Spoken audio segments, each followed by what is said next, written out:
It's here, the final beta and preview for 1.21.1.10. This is also known as the Autumn Drop, and it's going to be changing a lot of things to do with copper, but if you don't like how things are now, then they won't be fixed for the final release, because this is the last batch of changes they're making, and it's a shame, because I just got round to fixing my issues with making 4s, but today I'm going to be going through the 5 changes they made for this week's Bedrock preview, and indeed the similar changes they made for the Java snapshot, because one of them is the most interesting dimensional change we've seen in a while. Anyway, hello, I'm AbYeXToyCat, and welcome back to another update news video that also has bits contained within. That's right, 2 updates and all sorts of other stuff like wide chests. You're going to be absolutely spoilt for choice today, but that means we've got to get started with what is inside of this brand new beta and preview. 1.21.110.2, honestly, looking at this big number that ends with 26 is a nightmare for most people, but you just need to know that it released today, and inside of it are 5 simple changes that don't even deserve their own little subheadings, because the first one of them is fixing a crash when downloading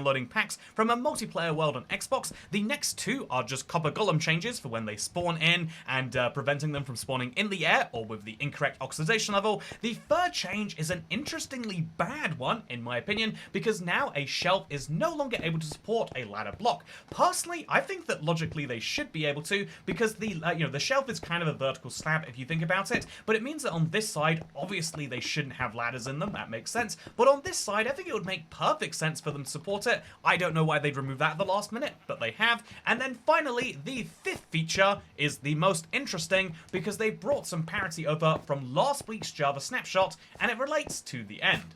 So, we'll have to go there now. Okay, maybe this is a silly question, but what do you think happens if you send a sheep to the end while it's on a lead? Let's find out right now, shall we? Let's make an end portal right there. Oh. Well, that wasn't the answer I was expecting. Anyway, if we go to the end with vibrant visuals on, you'll first of all notice that an Xbox One is no platform suitable to run this correctly, as actually, we are getting close to 60 FPS just by turning down our render distance to the minimum. But what's interesting is now that we're here, if I don't like the end flashes, which have become ubiquitous and a part of vibrant visuals, now I should be able to turn those off. We go into, I'm guessing, into the video settings here, and then we maybe go into vibrant visual options, and we should be able to find... No, I have no idea where this is. Okay, well, I mean, if it's not in visuals, then surely it'll be in accessibility, and boom, there it is. Hide sky flashes. If you want, you can play vibrant visuals in the end. I think, by the way, this is the exact opposite of accessibility. It's very, very dark all of the time here, but if you want to play Minecraft and play in the dark in the end, that is an option you now have available. However, I would recommend, I know a lot of people feel like it's thematically weird, I would recommend you turn them on, because even if you don't love them, I think the extra light is nice and really adds something to the dimension, which is probably the big reason that they waited till now to do this. Vibrant visuals came out in June, but if they added the hide end flashes toggle immediately, some people would use it straight from the get-go without realizing that it can be better. By the way, did the dragon just knock off its own torches? I think it did. Anyway, here's the fun question you might have. After last week's beta and preview, did they fix the bug where the Ender Dragon would sometimes spawn a second portal on top of the first one? Well, let's type /kill @AE. Pro tip, this is how you kill every entity in your world, sometimes including copper golems. But if we kill her right now, while she's not on the portal, she's getting close to be fair, but she's not quite there, will it result in 1 portal or 2? The answer might surprise you, because it's still 2. And so unless they roll out another beta preview next week, which isn't out of the question, by the way, then we can say that there is going to be a pretty major bug that's releasing with this one. Isn't that fun? Speaking of fun, if we go back out to the menu screen right here, you'll notice something interesting, which rarely happens in the Bedrock previews, but we have the brand new background that will be part of the update. Look at that! You can see copper golems. This has existed on Java for a bit, but again, to see it here in a preview is a treat. So this is the update you'll be getting your hands on anywhere from 3 to 5 weeks from now, and isn't that cool? I don't know who would say no to that. I don't know who's like, I like Minecraft with fewer features. I think June of 2025 is when they should have stopped updating the game. If that's you, then bad news. But if it's not, then Isn't this swell? Speaking of swelling, you should talk to a doctor if your hand looks like this, but this is going to be commonplace on the Java edition now. As you might know, this is a version of Minecraft that only supports keyboard and mouse, and right now the mouse support has just involved a cursor that looks like your mouse. You can only record it via screen recording, by the way, so if you see this and it's tiny, that's the reason why. But what's interesting is now the mouse is actually going to change based on the context you're looking at it at. So for example, when you're in the menu and you want to click a button to see what advancements there are, it's going to become one of these big hands. Again, the useful sign of that something's gone wrong, but also a sign that you can click something. Although there are some things that you can click that don't give you this, it's a good way to tell that you're in a menu. If you want to move something left or right, you can see that it will change to have these fun little side-by-side arrows. Isn't that fun? And if you happen to be typing some text, like you would down there, or in a book, you'll see that, well, first of all, for some reason, Java books only let you write one page at a time. I have no idea why the design is so different. But second of all, you'll notice that, look at that. It's a little eye shape. What is this actually meant to represent? I've been using computers for the majority of my life, and I still have no idea what this could possibly mean. What is it? Please let me know. Speaking of things you should let me know, the Java snapshot also makes a billion different small minor changes, but the ones I found the most interesting are brand new commands. You can now, via commands, turn off PvP, just like this. You can also turn off mob spawning with a similar command. You can turn off commands altogether, which isn't it fun that you have to use a command to do that, by the way? I can enable command blocks, or I can disable them if I want to, but the most interesting command, because all three of these are basically parity from Bedrock to Java. Bedrock has a lot of different options that you don't even have to type commands like that. You can literally use them in the GUI, but what's interesting to note about these three changes is they all exist on Bedrock, but this fourth one does not. This is a Nether portal. I hope you'll believe me if I say it's fully functional, but if I just type in these words and then type false at the end, then what I'll be able to do is turn off the ability to use the Nether portal, which means if I try to go in there, even though I'm in creative and I should instantly fly in, what happens is that. It's so disappointing, and I've got to say, absolutely brilliant. Great job, Minecraft. But yeah, this is an interesting change. They're working on the minor points of accessibility while also changing the copper golem in similar ways to Bedrock to make sure that it's ready for release. This has lots of interesting implications for that end release that I'm sure we'll learn about at Minecraft Live. But for now, let's talk about input methods for a minute, because obviously the bits videos, which are kind of like crisps as I mentioned before, lots of individual pieces of fun. I want to share something that went viral to do with input methods, because unlike the Java edition of the game, every Bedrock platform supports all the input methods. If you're playing on an Xbox and somehow have a touchscreen, you could use it. If you're playing on a phone that has access to a keyboard and mouse, you can use it. And so if you have access to a PC with a touchscreen, you can do what this tweet suggests, because their sister is playing Minecraft on her laptop, but she is used to playing Minecraft Pocket Edition, so she changed it to touch controls. Deeply sick behavior, and my god, I agree. This is absolutely horrific to me, and apparently over 3 million people agree. So yeah, there is something fun you might not have realized you can do if you have a touchscreen laptop like me, but why would you want to do it is the answer. If your laptop doesn't turn into a tablet, you shouldn't be touching the screen anyway. Speaking of not touching the screen, it seems as though Mojang is still busy not touching the screen to add parity to Bedrock, because we're now sitting at 376 days since they updated the redstone torch model for Java, and they've kind of forgotten to do it for Bedrock. So, you know, I don't accept it when people say that Mojang are lazy and do nothing, because clearly this week they've managed to add a new command for Nether portals. They've managed to make it so you can't put ladders on the side of a shelf.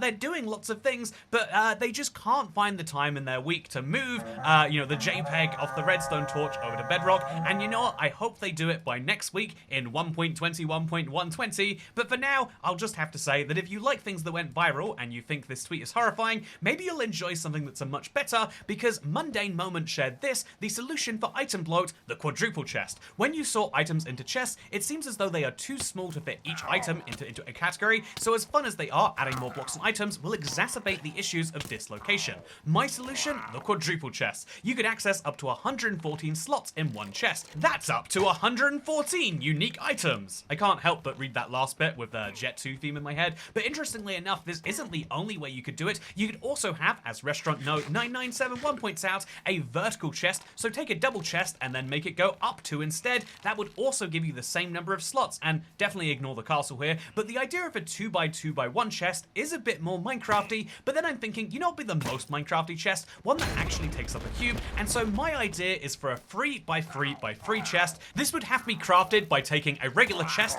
filling a crafting table with it, and then combining 3 of those together, but what you would result in is a chest which would be able to have as many individual chests as we currently have inventory slots. 27 chests worth in one chest would be delightful, and it would mean that all of your cobblestone could be stored in one place, because instead of the puny 27 slots we get right now, you get 729 slots instead, if my maths is correct. And if it's not correct, then who cares? It would be enough storage space to actually have all of your items in one place, and I would even accept you making this a crazy recipe, because I think the mega chest is something Minecraft needs. Chest storage is hard, and wouldn't the mega chest make it easier? Okay, maybe it would, maybe it wouldn't, but you know what else could be made a lot easier?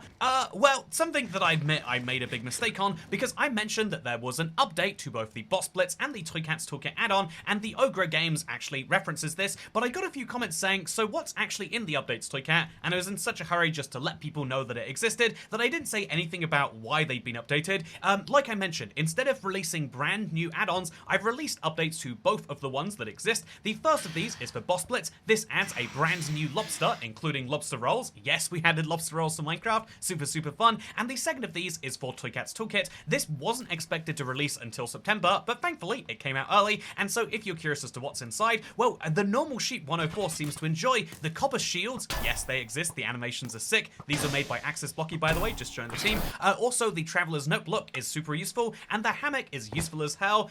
This is the 3 new things we've added to Toy Cat's Toolkit, and true to word, when there was last a sale, instead of lowering the price temporarily, the price is permanently at $6.60 for both, because so many things are charging literally upwards of $15 now, if you've seen Realism Craft 2.0, that I just feel like there needs to be actually affordable things in the marketplace. And speaking of affordable, can you afford to realize that mob eggs stack to 64 and regular eggs only stack to 16? This gets extra perplexing if you ask me. When it comes to, you know, actually, one sec, we need to spend a second to really appreciate this. Look at the creative inventory on the Java edition. Type in eggs, right? There are now 3 eggs that stack to 16, brown, regular, and eggs, and then every other mob type stacks to 64. Turtle eggs, also 64. Sniffer eggs, 64 too. Dragon eggs, what is it about these eggs that makes it so you can only store 16 in a stack? That is to say, by the way, that if you had a mega chest, one of my 3x3x3 abominations, we're talking about literally tens of thousands of items difference between whether you store, well, I guess realistically, sniffer eggs or brown eggs. But the sniffer eggs are clearly much bigger than these eggs, so if anyone can come up with a cohesive set of logic as to why you can hold 16 of these, but 64 of these, I would love to hear what it is. Honestly, I'm starting to get to the point. I'm starting to think, why can you only hold 1 sword? Why is it that I can take one of the heaviest blocks in the game, 64 diamond blocks, they're literally this big, and I can only hold 1 sword and 64 of those? Let me stack my copper swords, Mojang. That's my feedback for the update. It's bad feedback though, don't listen to me. Speaking of things you shouldn't listen to me about, ooh, wow.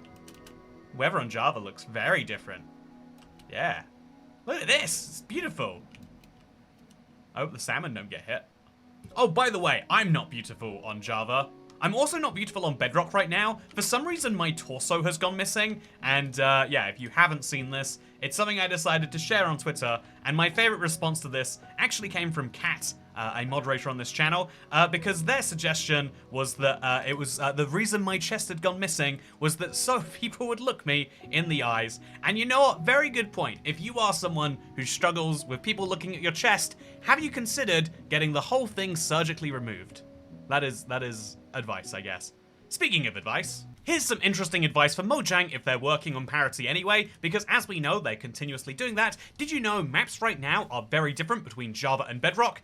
If you are a Java developer, please only listen to this if you're gonna make the the Java maps more like the Bedrock ones. I like the colors from the Java maps more, but I like the fact that every single pixel represents 1 block on the Bedrock maps, or every single 2x2 set of pixels, depending on your map. I think that this is something that should be taken advantage of, and please, Mojang, if you do read this post or watch this video, consider map parity. I feel like we often focus on categories that people won't notice, but maps are the sort of thing that currently just feel a bit weird. They could go way better than either the Java or the Bedrock version. Speaking of being better than Java and Bedrock, I recently went back in time to my Minecraft Xbox 360 Let's Play, and while looking at episode 31, I realized just how bad combat used to be. And yeah, part 29 and 30. Fuck's sake.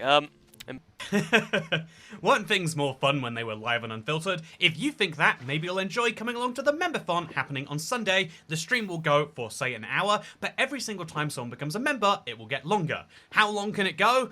Well, I mean, that's one of those fun questions that you can join if you want to find out. So Sunday is going to be the day for that, the last day of August, the 31st. Speaking of the last day of August, I'd like to summarize everything we know about updates so far, because although you probably know by now that, yeah, the last preview beta snapshot, it's all very bug fixy, the fact that it is so bug fixy means two things. One, they are finished with the copper drop, so they're going to start on that releasing process that does take, like I mentioned, about 3 weeks. And two, it means we're going to start seeing the next Minecraft update quite soon. It probably won't contain any major, winter drop features until Minecraft Live happens, but that means we should expect to see that announcement and the first new batch of features fairly soon now, but that still means that we could be seeing something like a 1 to 2 week lull until that announcement happens. But the thing about Minecraft is they're always shocking us, and so let's see when they decide to do that next. I mean, it'd be fun now if the next drop was specifically shocks and electricity themed, which would tie into copyright. Anyway, speaking of tying in, this video is now tied up.